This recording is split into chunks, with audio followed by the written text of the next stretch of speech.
apa saja perkara-perkara sunnah-sunnah yang harus diperhatikan ketika kita menyambut hari kebahagiaan, hari kemenangan, yaitu hari Lebaran. Ya. Di antara bentuk senang-senang hari Lebaran memakai baju yang bagus, pakai minyak wangi. Dan di antara bentuk memuliakan tamu adalah kita pakai baju yang bagus. Ya. Bukan tamu datang kita pakai kaos oblong, kemudian robek kanan, robek kiri. Enggak, kita jamu tamu dengan pakaian yang bagus, menunjukkan kita menghormatinya. Ya.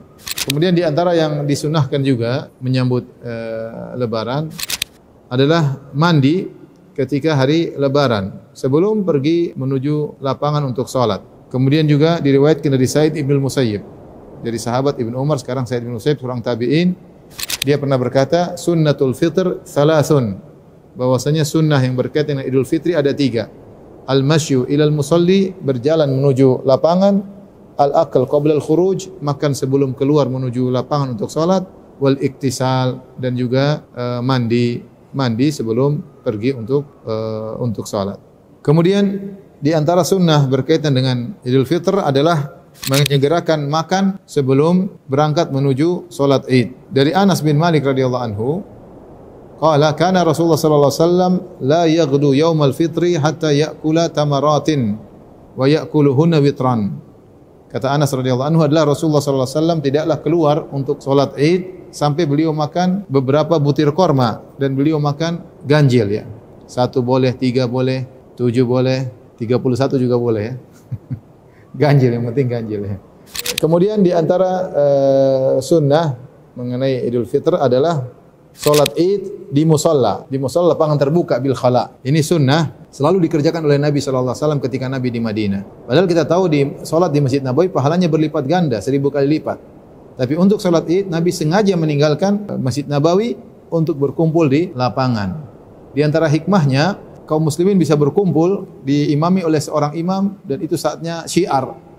Begitu hebat ketika orang berkumpul di suatu lapangan dengan jumlah yang banyak, menunjukkan syiarnya Islam ya. Dan ini yang dituntut dalam syariat, bahwasanya Id adalah hari berkumpulnya kaum muslimin dan juga syiar tentang Islam.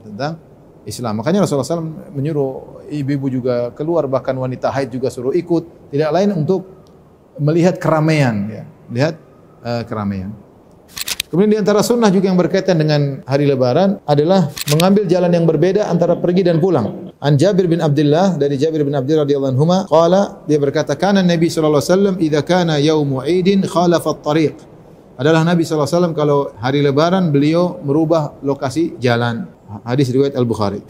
Baik, di antara sunnah pada hari Lebaran adalah bertakbir. Untuk Idul Fitr, takbirnya dimulai dari malam Lebaran, dari terbenam matahari. Allah berfirman, "Walitukabbirullaha 'ala ma hadakum wa la'allakum tashkurun." Ya. Agar kalian bertakbir ya, setelah Ramadan selesai, kalian disuruh bertakbir ya atas apa hidayah yang Allah berikan kepada kalian, bersyukur diberi hidayah, bisa puasa, bisa mengisi hari-hari puasa, hari Ramadan, bisa salat malam, bisa bersedekah, banyak hal yang disyukuri, sehingga bertakbir begitu matahari tenggelam di malam takbiran atau malam Lebaran, malam Idul Fitr, maka dianjurkan untuk bertakbir.